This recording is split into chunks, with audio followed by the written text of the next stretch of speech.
Hello!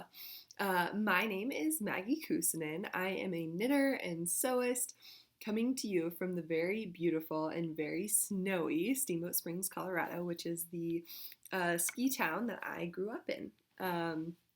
I am a knitter and sewist, and you can find me on Instagram as maggie.coos and on Ravelry as KuusiKnits. Ah, guys, my soul is so full this week.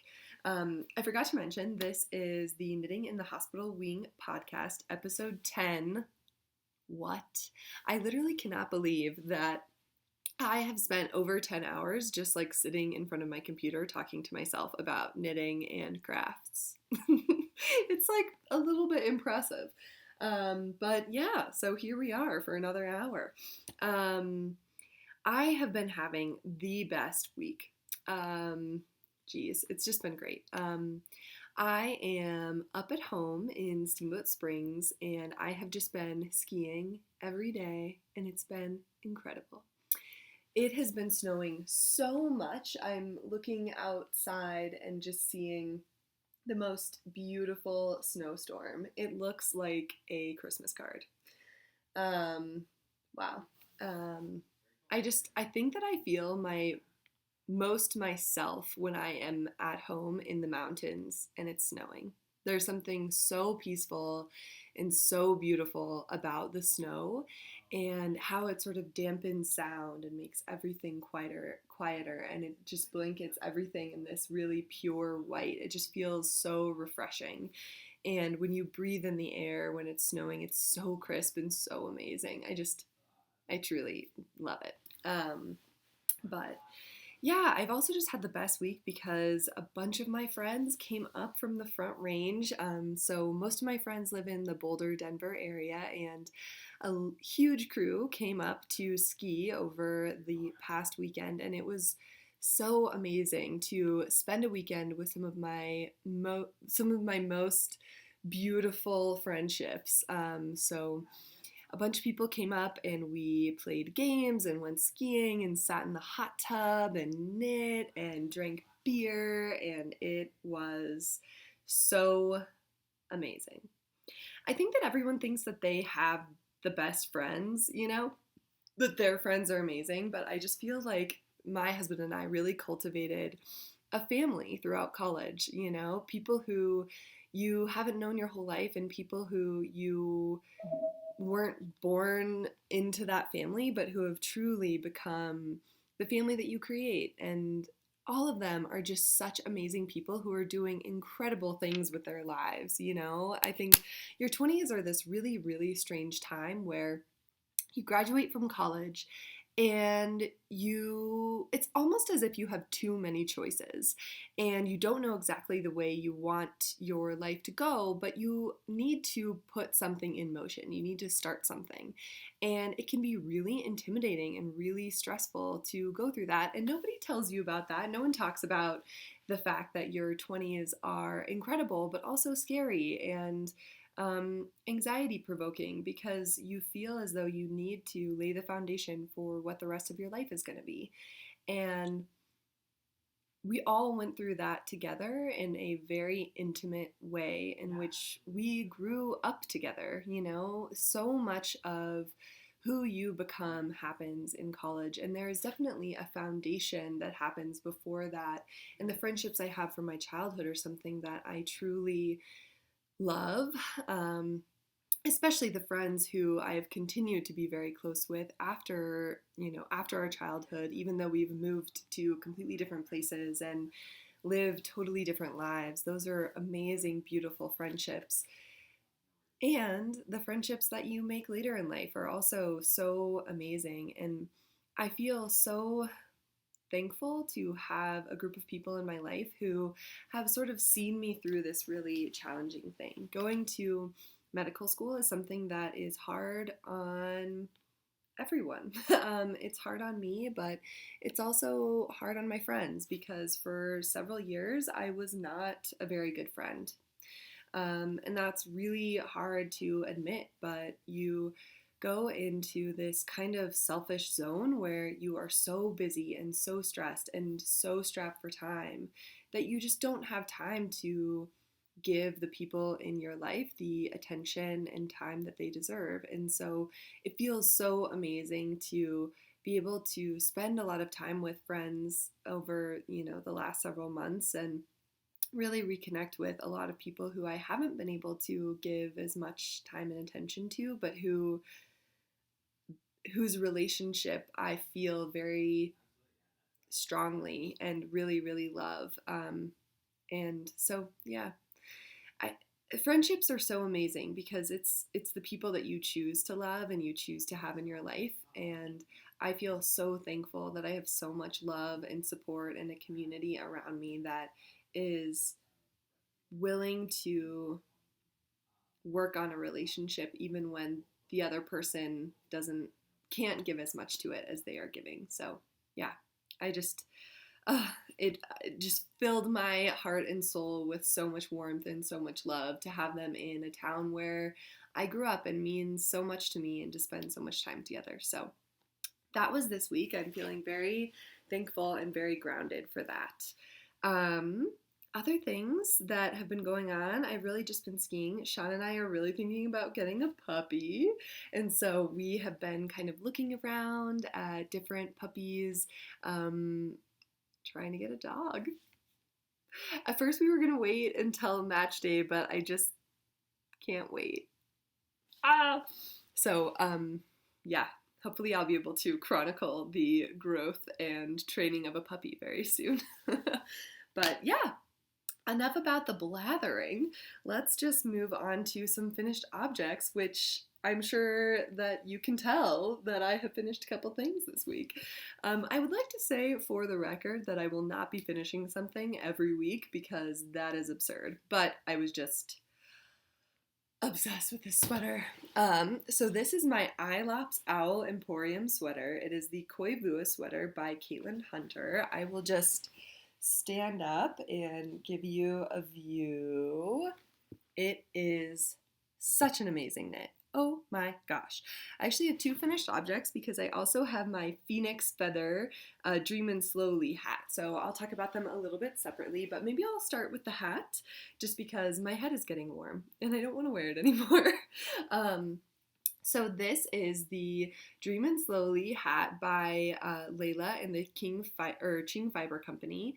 I am calling it my Phoenix Feather hat because it is made with this beautiful red yarn. So this is a Mad Tosh DK weight yarn, and I can't remember right now exactly what the colorway was. I think it was called the Red Woman, and I held it together with some Rowan Kid Silk Haze in their red colorway, and it is held double with the mohair, so you can see that it just has the most amazing floof. It is very, very warm. It is this perfect sort of hipster hat where it's kind of folded up in the brim and kind of sits on top of your head, but your ears are still kind of exposed, which I actually really love. I've already talked about that a few times, but I think that they're hats that are really functional because when you're hot, you can fold up the brim and it looks really fashionable, but then when you're cold, you can fold down the brim and your ears are completely covered and it sort of turns into a beanie. So, yeah. I love this knit. It is probably my favorite hat pattern right now. It is very simple, very straightforward, mindless until you get up to the crown decreases, but just makes a hat that fits perfectly on my head and doesn't fall off. And I think because the ribbing is so wide that it actually provides for a really interesting hat and isn't just your sort of standard 2x2 hat. And I think the addition of the floof factor also really adds to that. So I love it. I think I'm going to knit one for Sean in worsted weight yarn, but without the floof. He doesn't like the floof as much as I do, but yeah. This is the Phoenix Feather hat because phoenix are red. But I was mostly thinking about fox when I was knitting this, which is Dumbledore's Phoenix. And also, Dumbledore's Patronus is a phoenix, which is very rare to have your sort of favorite, to have a magical creature be your Patronus, which I think is interesting. The only other magical creature as a Patronus that I can think of right now is Tonks. So Tonks, her Patronus for a while turns into a werewolf, especially in the 6th and 7th books when she is having a lot of feelings for Remus Lupin, and he also is in love with her, but sort of feels like he can't come to terms with that because he will, bring her down or make it so that her credibility is less. But yeah, I really, really love this hat. I highly recommend it. I have knit it 3 times now, or 4. This will be my fourth time knitting this, and I love it. It's incredible. I did at the end of during the last episode, I showed that I was at the very end of my mohair, and I caved and bought another thing of mohair because I really wanted this hat, and I think it's really cute, and I will use that mohair for something else that I will bring up in sort of the future whips talk. But essentially it's a shawl. That's it. It's not that exciting. But anyway, so my Dreamin Slowly hat, and then my Eeylops Owl Emporium Koivua sweater. I love it. It is so warm and so comfortable. So you can see it has this high collar, and then it goes into an all over colorwork motif that is split up between some pearl stitch textured motif. It was such a dream. I think for many reasons. One of the things is just that the all-over colorwork made it really interesting to knit, but also really intuitive to knit. And it's really fun for me to be able to see the pattern grow and change over time. I just think it's really interesting and really makes you really want to keep knitting because you want to see the pattern grow and change and evolve, and it's so fun. So for the last time, I knit this out of Blue Sky Fibers in their worsted, just like plain cream color, and then a yak yarn that is from a small yarn shop that actually closed here in Steamboat, but is a local yak that lives here in the Yampa Valley, and then some Shibui mohair. I think it's called their Silk Cloud base in the brownstone colorway, which I think is also a discontinued colorway. So yeah, but I just love it. It's really, really warm because it is a colorwork sweater, but is worsted weight, so it's super, super warm, sometimes too warm, and I have to take it off. And so amazing. I think that the only real changes that I made, I talked about really in-depthly in my last podcast, and was essentially just how I changed the sleeve to make the bell sleeve a little bit more gradual. So I'll just kind of go like this. So in the original pattern, this is tighter and then it really bells out here, and I wanted it to just be a little bit more even, and so I added another color work motif and then increased the stitches here such that it would have been the same size as the original, which is hard to describe, but if you watch my last episode, I go into a lot of detail about how I did that. I absolutely love this sweater. I named it Eeylops Owl Emporium because of the feather motif that is on the yoke and then also on the sleeves. And I love it. I don't really have anything else to say about it other than that it is incredible. It is very, very comfortable. It's very warm. I think that it was actually a very easy knit. Caitlin Hunter's patterns are so easy to understand, straightforward. They put exactly the amount of information that you need to know and are extremely detailed. And yeah, I really, really loved it. It is such a fun sweater. It was knit totally on my my Chiagu needles, which are my choice needles. They're really the only needles that I knit with anymore because they're so amazing. So yeah, the Eeylops Owl Emporium sweater, I will be talking about Hedwig a little bit more in the Harry Potter Talk section of the podcast today. So without any further ado, I am going to move on to talking about some of my works in progress. All right, so for some works in progress, I've mostly over the last week been working on 3 different projects, 2 of which are sweater projects and 1 of which is a shawl. So I shared this last week.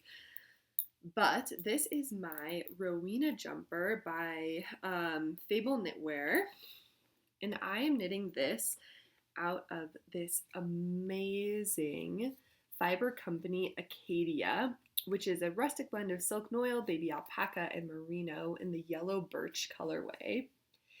And I am obsessed with this yarn. It is so beautiful. I really, really love the nets of silk that you can see in there. It's a dream. It is making it so fun to knit on this sweater. However, because it is a 1x1 rib, it is not something that I am reaching for right away all the time. I'm gonna absolutely love this sweater. I'm gonna really love that it's form-fitting but stretchy and comfortable.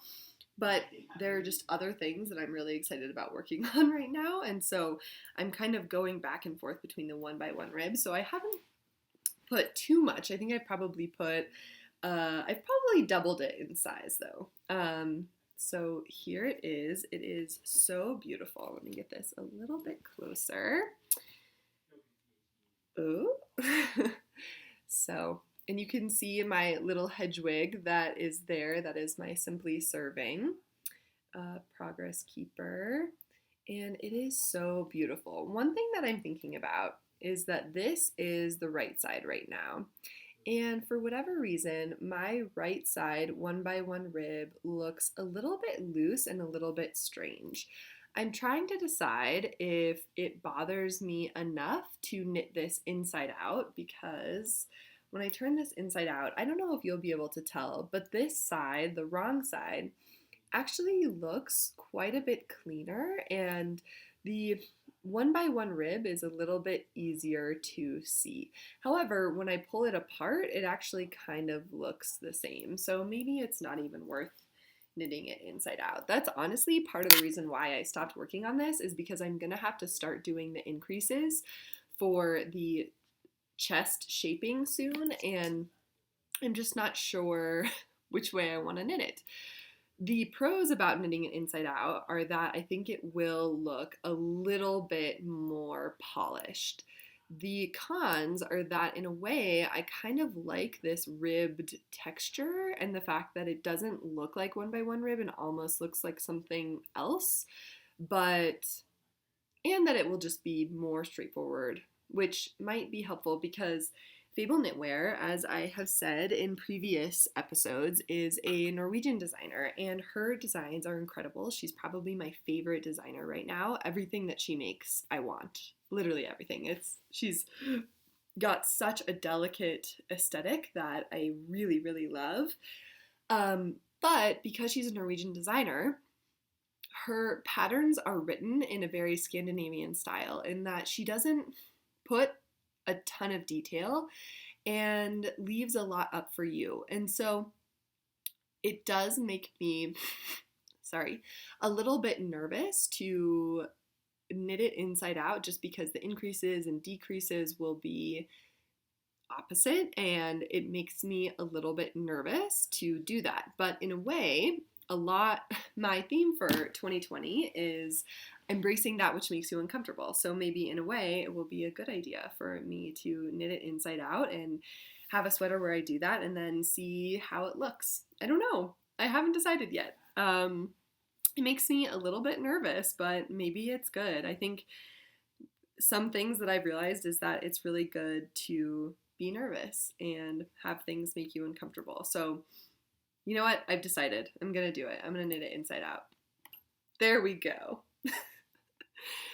We'll see if I stick to it. But no, I think that it is a good idea to do something that makes you a little bit uncomfortable, and to have something and have each of your projects make it so that you learn a new skill. You learn something new and different.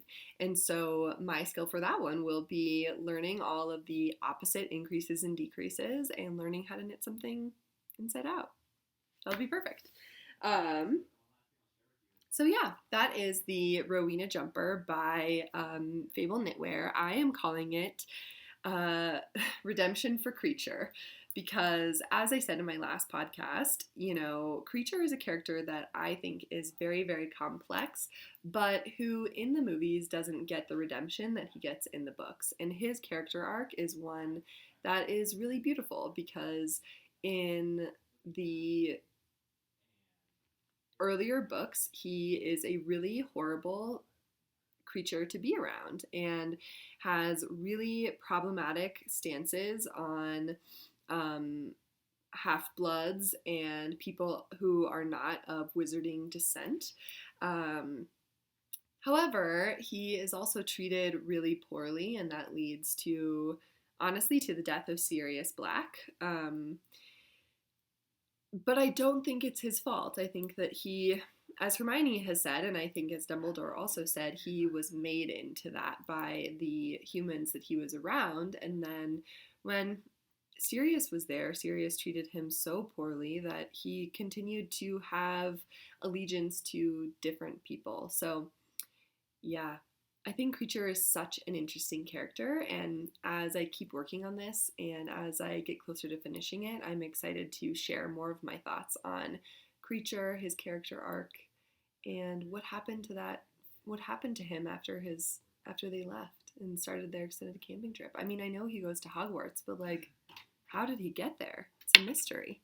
All right, sorry if I am in a new position. My husband just came out and we were chatting about the possibility of getting a new puppy. And so I, felt that was very important. So yeah, he's still here. Anyway, but I was talking about works in progress, and I just want to talk about a couple of other works in progress. So I just separated for the sleeves for the Lillet sweater, which is by Thea Coleman. And can you tell what it is? Isn't it beautiful? It's all in black, so it's like you're not going to be able to see anything. But I really love this sweater. It is a pretty simple sweater, but the collar is a boat neck, so it's a bit wider. And I'm showing you the back. And it has a really beautiful cable lace motif. So let me see if... Yeah, I don't think I'm going to be able to show it to you. Maybe that is showing it to you, but it's really blown out. It has this crisscross of cables that's really beautiful with these yarn overs in between them. So it kind of looks like little triangles that are going over the yarn overs that you can see there. The other thing that I did with this, and I'm very proud of, is I did a rolled hem. And it was actually very easy. I followed the Very Pink Knits tutorial, and it was really straightforward, and all of her tutorials are amazing. I mean, that woman taught me how to knit, and I am so thankful for her. But this is such a professional finish, and it's not as difficult as I thought it was, and so it just makes me wonder why I've been so weary about trying it before. But yeah, I really wanted to knit a plain black sweater, something that was really simple but really chic and something that I'll wear very often, and I think this checks all of those boxes. I really wish you could see it better, but you just can't really. The light from the window is kind of showing the collar a little bit there, but it's a very straightforward raglan shape sweater, and I'm really loving it. It's beautiful. It's very beautiful. So yeah, Thea Coleman. I am knitting this out of Knit Picks Swish Worsted in the black colorway, and it is knitting up very well.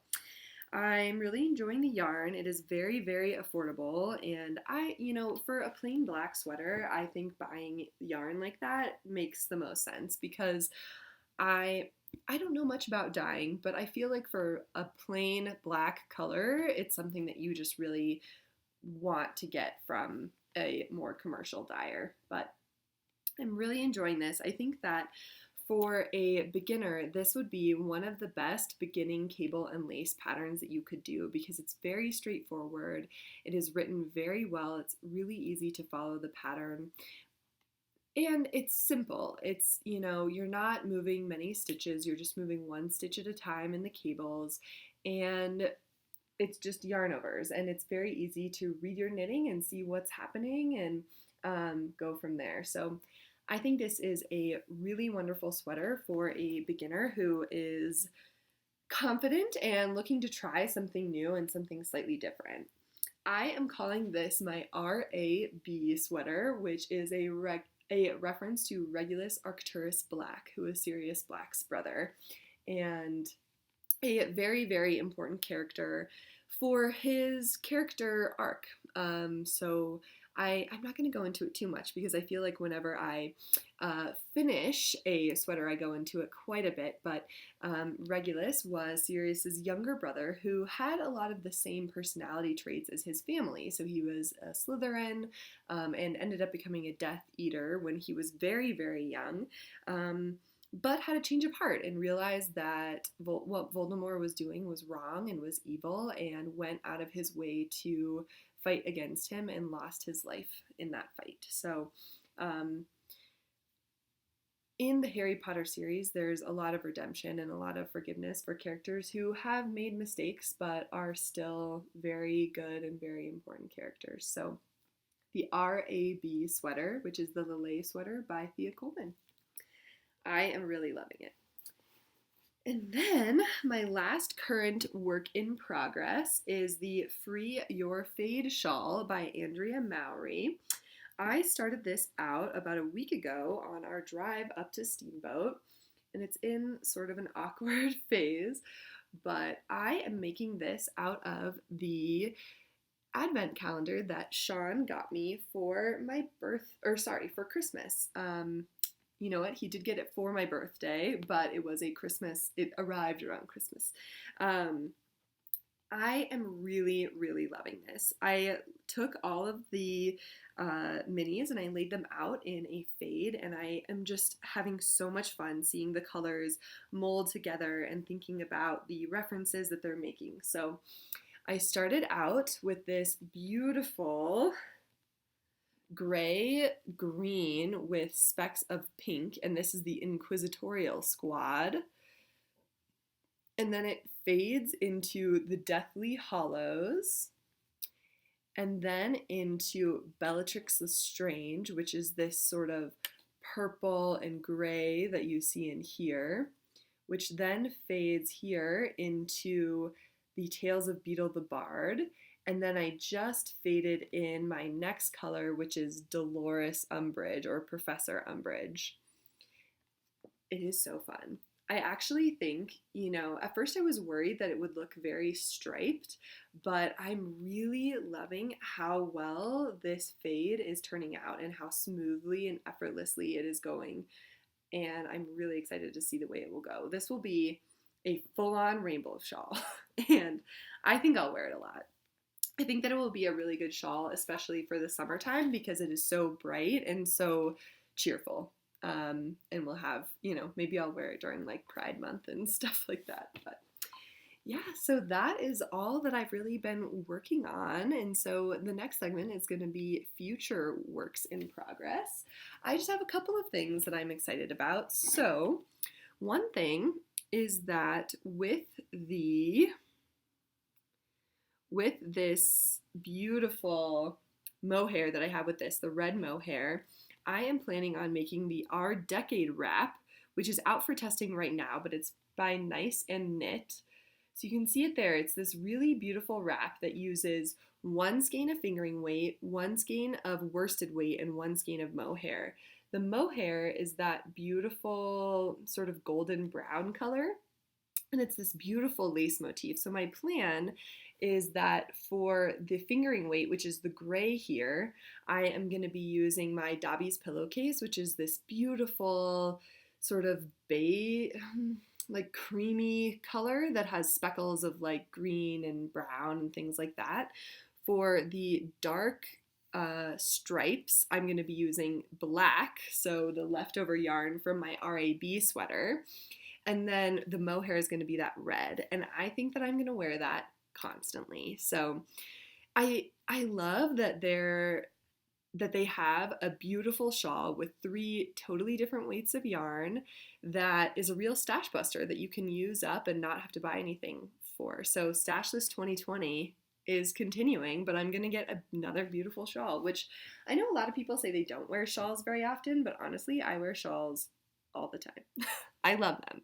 I love being wrapped in a really warm blanket all day long. And then oftentimes I'll wear it sort of like a scarf or a bandana or something like that. I'm also going to do a little bit of sewing while I'm up here. I am planning on sewing the Simplicity 8019, which is this really cute skirt. I like a T-length skirt, so I'm probably going to be doing view C, but maybe we'll do view D and just make it a bit shorter. I haven't totally decided yet, but view C is like pretty solidly T-length. So this is a really cute high-waisted skirt with, you know, a nice little button band down the front. I have a couple of different fabrics that I've gotten from Fancy Tiger Crafts that I'm going to use to make this skirt. The first, they're very wrinkly because I just washed them and dried them, but the first is this really beautiful fabric that has a really awesome print that I want to go long ways. I think it will be make a really beautiful skirt. And this one is actually what I'm going to use to make my, like, it's not a swatch. Totally forgetting. I completely forget, but where you use muslin normally, it's your muslin? Anyway, I'm going to make it out of this first because this was fabric that I got for really, really cheap from Fancy Tiger Craft when it was on sale. So I'm going to use this one, and then assuming that I don't have any alterations to the pattern, I'm going to use this really beautiful olive green linen that I also got from Fancy Tiger Crafts. This is a more accurate color. Looking more olive green there, and it's a little bit more bright than that, but it is a really beautiful color, and I think a neutral in my wardrobe that I'll be able to wear with a lot of different stuff. So I'm really excited about that.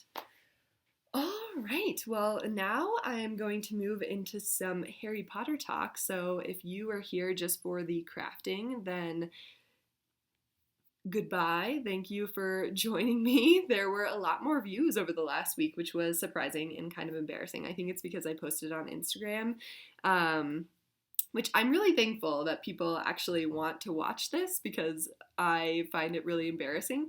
But I also think that it's fun to be able to share with your friends and with strangers what you're making and what you're doing. And so I'm really excited to see what everybody else is up to. I love talking about knitting, and a bunch of my friends are starting to get into knitting, and so that makes me really excited. And yeah, I hope that you all have a wonderful, restful, beautiful week ahead of you. All right, bye. All right, so now for a little bit of Harry Potter talk. Because I finished my Eeylops Owl Emporium Koivua sweater, I wanted to take a little bit of time to think about the beautiful soul that was Hedwig, and kind of reflect on what her presence meant for Harry when he was at Hogwarts, but also when he was away from there and back home alone with his family over the summer holidays. So I want to start off by reading a couple of excerpts from Harry Potter and the Sorcerer's Stone, just about him sort of meeting Hedwig for the first time. So this, just to lay the scene a little bit, is in the chapter Diagon Alley. Alrighty. Outside the apothecary, Hagrid checked Harry's list again.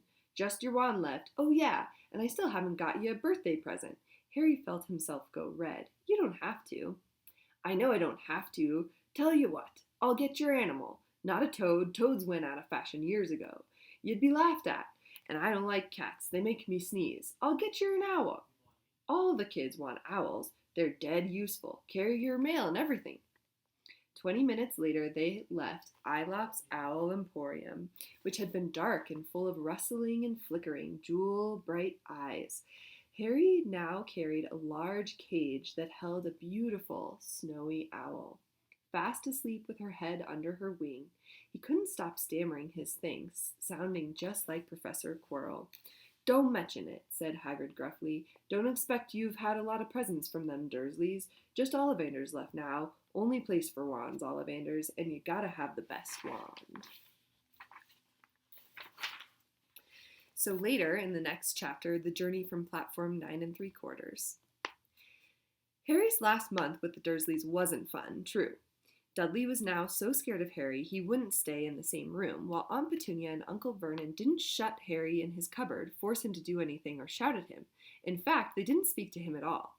Half terrified, half furious, they acted as though any chair with Harry in it were empty. Although this was an improvement in many ways, it did become a bit depressing for a while. Harry kept to his room with his new owl for company. He had decided to call her Hedwig, a name he had found in a history of magic. His school books were very interesting. Oh, Hedwig. I think that this is so important because this is the first piece of magic that Harry gets to take home. And she is a companion that he has for the rest of his time when he's with the Dursleys.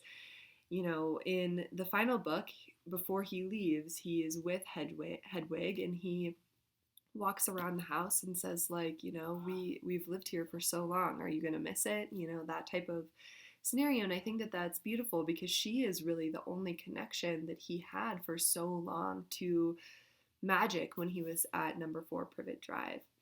I also think it's important to mention that she is a snowy owl, which is very unique and something that is not seen very commonly in England, and those birds are not native to England, and that becomes important later on when people know that Hedwig is his owl, and it becomes difficult for her to be undercover, and so it makes it so that she can't really be delivering mail for Harry anymore, or at least not confidential mail for him.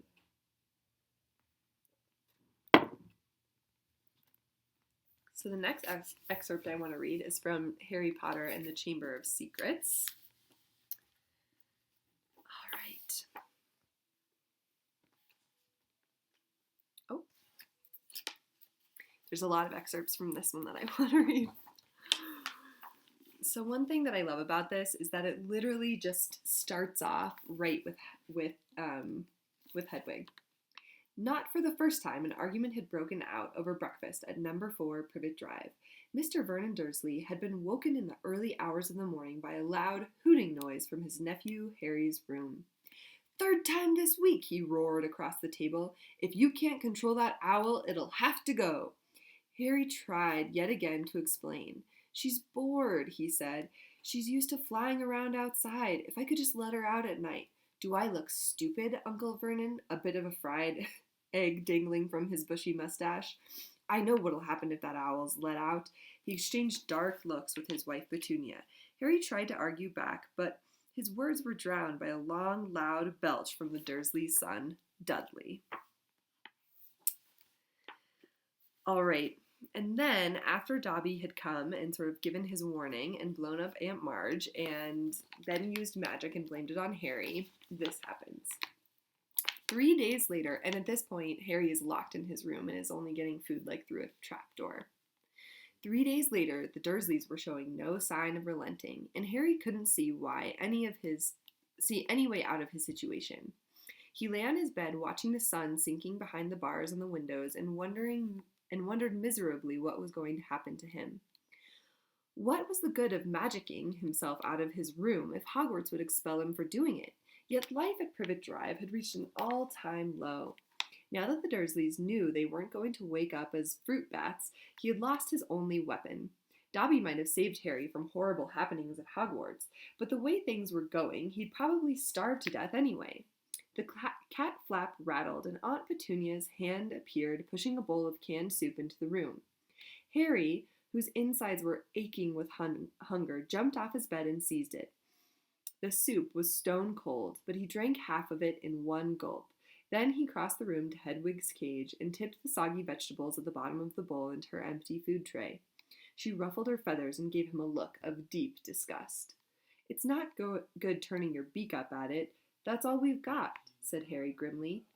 He put the empty bowl back on the floor next to the cat flap and lay back down on the bed, somehow even hungrier than he had been before the soup.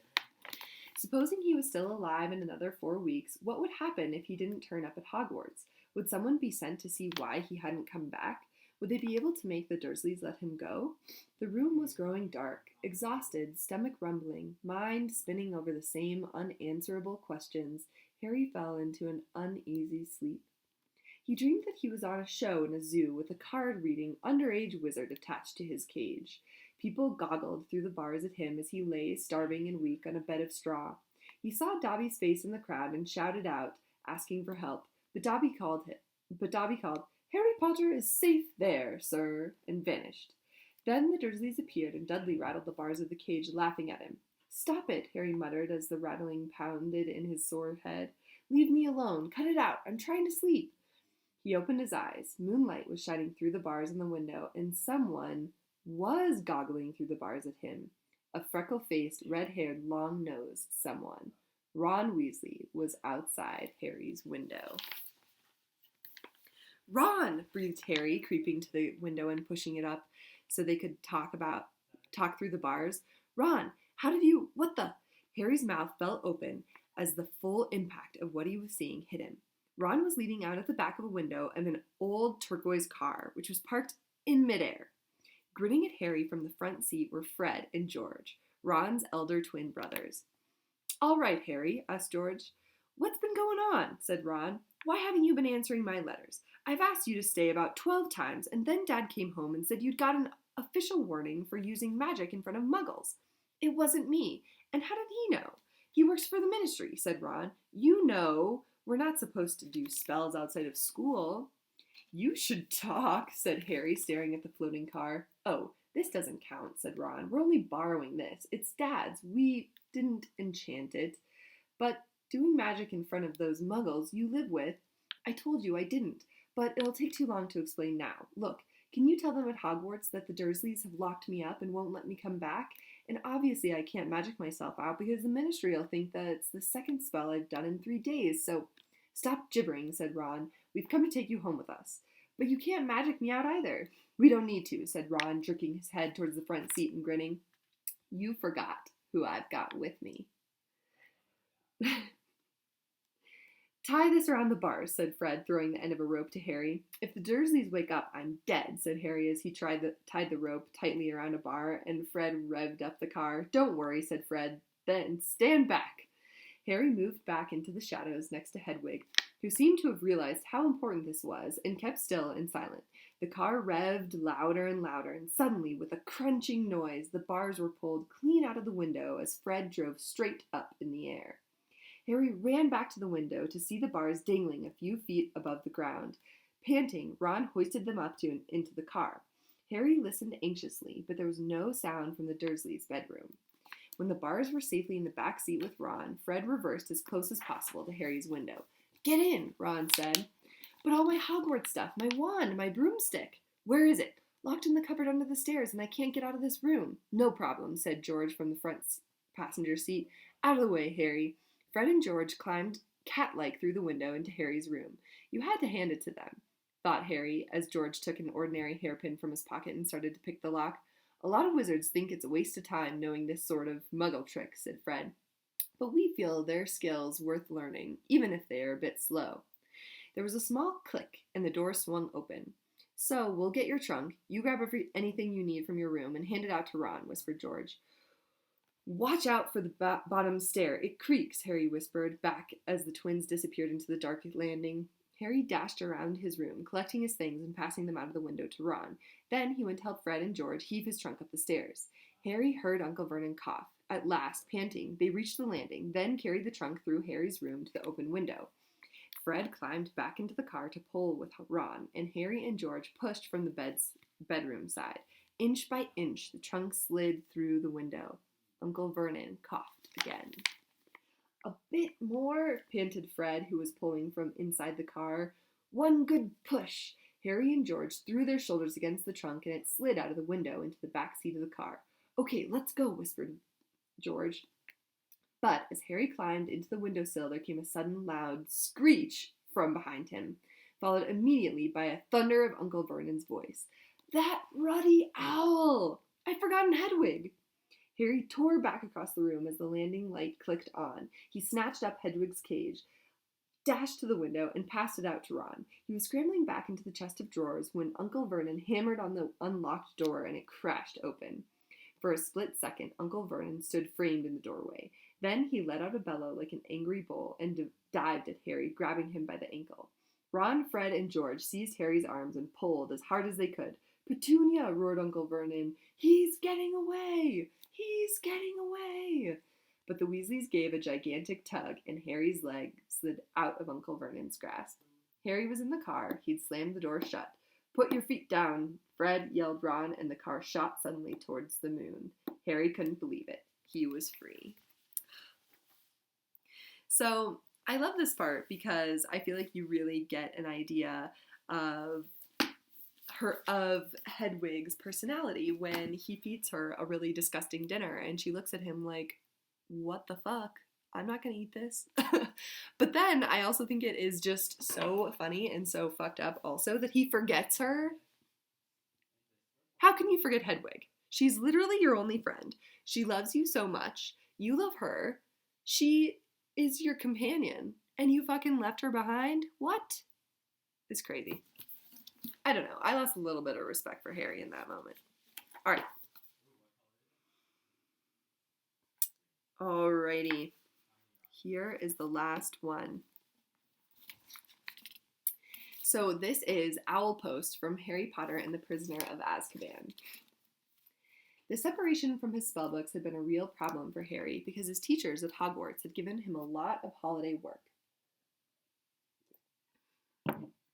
One of the essays, a particularly nasty one about shrinking potions, was for Harry's least favorite teacher, Professor Snape, who would be delighted to have an excuse to give Harry detention for a month. Harry had therefore seized his chance in the first week of the holidays. While Uncle Vernon, Aunt Petunia, and Dudley had gone out into the front garden to admire Uncle Vernon's new company car in very loud voices so that the rest of the street would notice it too, Harry had crept downstairs, picked the lock on the cupboard under the stairs, grabbed some of his books, and hidden them in his bedroom. As long as he didn't leave spots of ink on the sheets, the Dursleys need never know that he was studying magic by night. Harry was particularly keen to avoid trouble with his aunt and uncle at the moment, as they were already in an especially bad mood with him, all because he'd received a telephone call from a fellow wizard 1 week into the school vacation. Ron Weasley, who was one of Harry's best friends at Hogwarts, came from a whole family of wizards. This meant that he knew a lot of things Harry didn't, but had never used a telephone before. Most unluckily, it had been Uncle Vernon who had answered the call. "Vernon Dursley speaking." Harry, who happened to be in the room at the time, froze as he heard Ron's voice answer. "Hello, hello, can you hear me? I want to talk to Harry Potter." Ron was yelling so loudly that Uncle Vernon jumped and held the receiver a foot away from his ear, staring at it with an expression of mingled fury and alarm.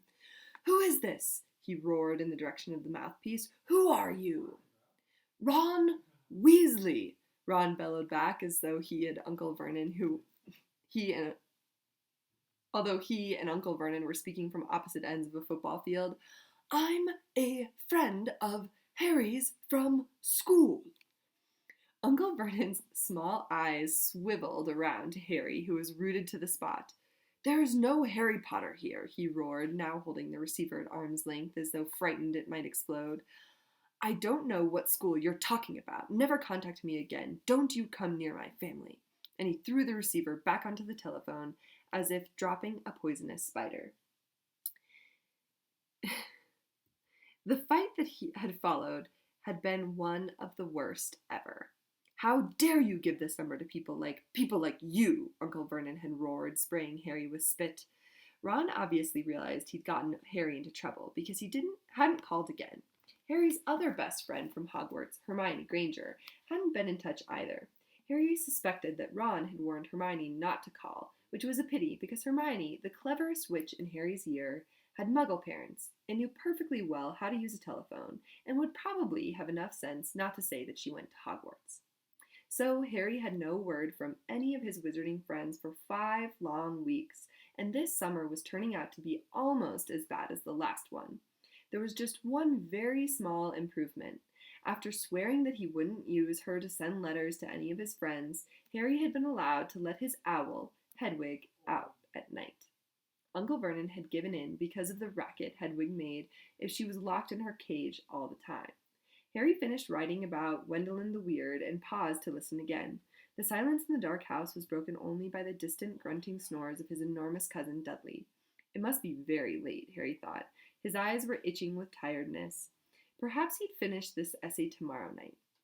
He replaced the top of the ink bottle, pulled an old pillowcase from under his bed, put the flashlight, A History of Magic, his essay quill, and ink inside it, got out of bed and hid the lot under a loose floorboard under his bed. Then he stood up, stretched, and checked the time on the luminous alarm clock on his bedside table. It was 1 o'clock in the morning. Harry's stomach gave a funny jolt. He had been 13 years old without realizing it for a whole hour. Yet another unusual thing about Harry was how little he looked forward to his birthdays. He had never received a birthday card in his life. The Dursleys had completely ignored his last 2 birthdays, and he had no reason to suppose they would remember this one. Harry walked across the dark room, past Hedwig's large, empty cage, to the open window. He leaned on the sill, the cold night air pleasant on his face after a long time under the blankets. Hedwig had been absent for 2 nights now. Harry wasn't worried about her. She'd been gone this long before, but he hoped she'd be back soon. She was the only living creature in this house who didn't flinch at the sight of him. Harry, though still rather small and skinny for his age, had grown a few inches over the last year. His jet black hair, however, was just as it was, always, stubbornly untidy, whatever he did to it. The eyes behind his glasses were bright green, and on his forehead, clearly visible through his hair, was a thin scar shaped like a bolt of lightning. Of all the unusual things about Harry, this scar was the most extraordinary of all. It was not, as the Dursleys had pretended for 10 years, a souvenir of the car crash that had killed Harry's parents, because Lily and James Potter had not died in a car crash. They had been murdered by the most feared dark wizard for 100 years, Lord Voldemort. Harry had escaped from the same attack with nothing more than a scar on his forehead, where Voldemort's curse, instead of killing him, had rebounded upon its originator. Barely alive, Voldemort had fled. But Harry had come face to face with him at Hogwarts, remembering their last meeting as he stood at the dark window. Harry had to admit he was lucky even to have reached his 13th birthday. He scanned the starry sky for a sign of Hedwig, perhaps soaring back to him with a dead mouse dangling from her beak expecting praise. Gazing absently over the rooftops, it was a few seconds before Harry realized what he was seeing. Silhouetted against the golden moon and growing larger every moment was a large, strangely lopsided creature, and it was flapping in Harry's direction. He stood quite still, watching it sink lower and lower. For a split second he hesitated, his hand on the window latch, wondering whether to slam it shut. But then the bizarre creature soared over one of the street lamps of Privet Drive, and Harry realized what it was, leapt aside. Through the window soared 3 owls, 2 of them holding up the third, which appeared to be unconscious. They landed with a soft flump on Harry's bed, and the middle owl, which was large and gray, keeled right over and lay motionless. There was a large package tied to its legs. Harry recognized the unconscious owl at once. His name was Errol, and he belonged to the Weasley family. Harry dashed to the bed, untied the cords around Errol's legs, took off the parcel, and then carried Errol to Hedwig's cage. Errol opened one bleary eye, gave a feeble hoot of thanks, and began to gulp some water. Harry turned back to the remaining owls. One of them, the large, snowy female, was his own Hedwig. She, too, was carrying a parcel and looked extremely pleased with herself. She gave Harry an affectionate nip with her beak as he removed her burden, then flew across the room to join Errol.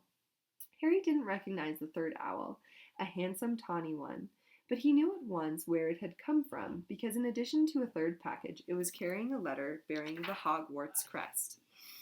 When Harry realized this owl relieved this owl of its burden, it ruffled its feathers importantly, stretched its wings, and took off through the window into the night. Harry sat down on his bed and grabbed Errol's package, ripped off the brown paper, and discovered a present wrapped in gold and his first ever birthday card. Fingers trembling slightly, he opened the envelope. 2 pieces of paper fell out, a letter and a newspaper clipping. The clipping had clearly come out of a wizard newspaper, the Daily Prophet, because the people in the black and white picture were moving. Harry picked up the clipping, smoothed it out, and read, Ministry of Magic employee scoops grand prize. Arthur Weasley, head of the Misuse of Muggle Artifacts Office at the Ministry of Magic, has won the annual Daily Prophet Grand Prize Galleon Draw. A delighted Mr. Weasley told the Daily Prophet, We will be spending the gold on a summer holiday in Egypt, where our eldest son, Bill, works as a curse breaker for Gringotts Wizarding Bank. The Weasley family will be spending a month in Egypt, returning for the start of the new school year at Hogwarts, which 5 of the Weasley children currently attend. Harry scanned the moving photograph, and a grin spread across his face as he saw all 9 of the Weasleys waving ferociously at him. Standing in front of a large pyramid, plump little Mrs. Weasley, tall, balding Mr. Weasley, 6 sons and 1 daughter, all, though the black and white picture didn't show it, with flaming red hair. Right in the middle of the picture was Ron, tall and gangling, with his pet rat Scabbers on his shoulder, and his arm around his little sister Ginny. Harry couldn't think of anyone who deserved to win a large pile of money more than the Weasleys, who were very nice and extremely poor. He picked up Ron's letter and unfolded it. Dear Harry, happy birthday! Look, I'm really sorry about the telephone call. I hope the Muggles didn't give you a hard time. I asked Dad, and he reckons I shouldn't have shouted. It's amazing here in Egypt. Bill's taken us around all the tombs, and you wouldn't believe the curses those old Egyptian wizards put on them. Mum wouldn't let Ginny come in the last one. There were all these mutant skeletons in there of Muggles who'd broken in and grown extra heads and stuff. I couldn't believe it when Dad won the Daily Prophet draw.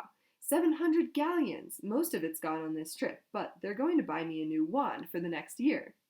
Harry remembered only too well the occasion when Ron's old wand had snapped. It had happened when the car the 2 of them had been flying to Hogwarts had crashed into a tree on the school grounds. We'll be back about a week before term starts, and we'll be going up to London to get my wand and our new books. Any chance of meeting you there? Don't let the Muggles get you down. Try and come to London. Ron. P.S. Percy's head boy. He got the letter last week. Harry glanced back at the photograph. Percy, who was in his 7th and final year at Hogwarts, was looking particularly smug. He had pinned his head boy badge to the fez perched jauntily on top of his neat hair, his horn-rimmed glasses flashing in the Egyptian sun.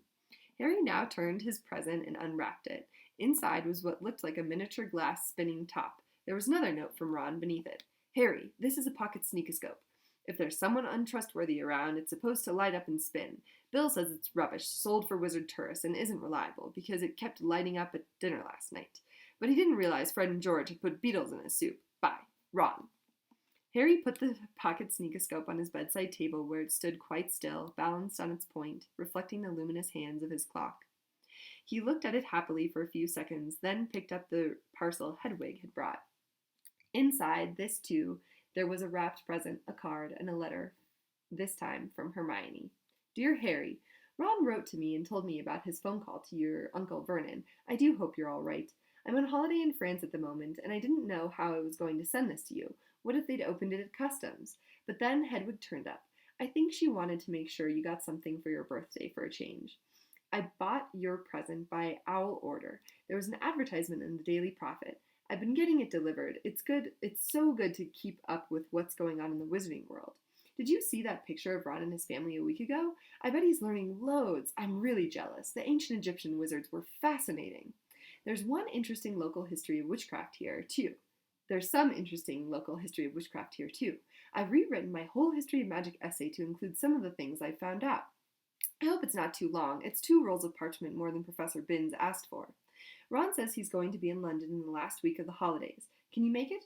Will your aunt and uncle let you come? I really hope you can. If not, I'll see you on Hogwarts Express on September 1st. Love, from Hermione. P.S. Ron says Percy's head boy. I'll bet Percy's really pleased. Ron doesn't seem too happy about it. Harry laughed as he put Hermione's letter aside and picked up her present. It was very heavy. Knowing Hermione, he was quite sure it would be a large book full of very difficult spells, but it wasn't. His heart gave a huge bound as he ripped back the paper and saw a sleek black leather case with the silver words stamped across it, reading Broomstick Servicing Kit. So I really, really love that whole section because I just think it's so beautiful that Hedwig really went out of her way to make sure that Harry had a present for his birthday, and that she also helped Errol get the birthday present from Ron there as well. And I just love how it talks about how she gives him a little nip and just like kind of looks so smug and so pleased with herself that she brought the present there. And also that Hermione recognizes, I think that Hedwig wanted you to finally have something to open on your birthday. I just think it's such a beautiful amount of care and support that Hedwig gives Harry.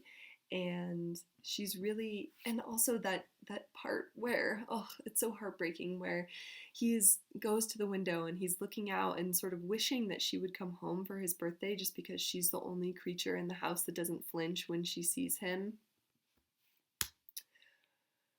The abuse and neglect that Harry Potter went through is quite astounding, but I'm just thankful that he has adorable little Hedwig there to take care of him.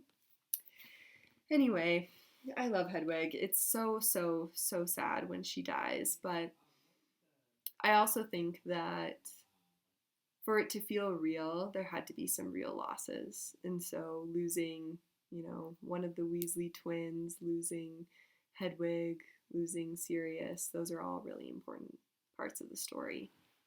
Other things that are important from that section but are not having to do with Hedwig are that you have the picture of Ron and his family with Scabbers, aka Peter Pettigrew, and his animagus form on Ron's shoulder. And that is really the thing that makes Sirius Black realize that he needs to break out of Azkaban and that Peter is alive and that he needs to go kill him. And, I think that's a really, really important part of the story. So, yeah. Harry Potter, so amazing. Sorry this one became much longer than I expected, but I hope everyone is doing well and, yeah, keep reading.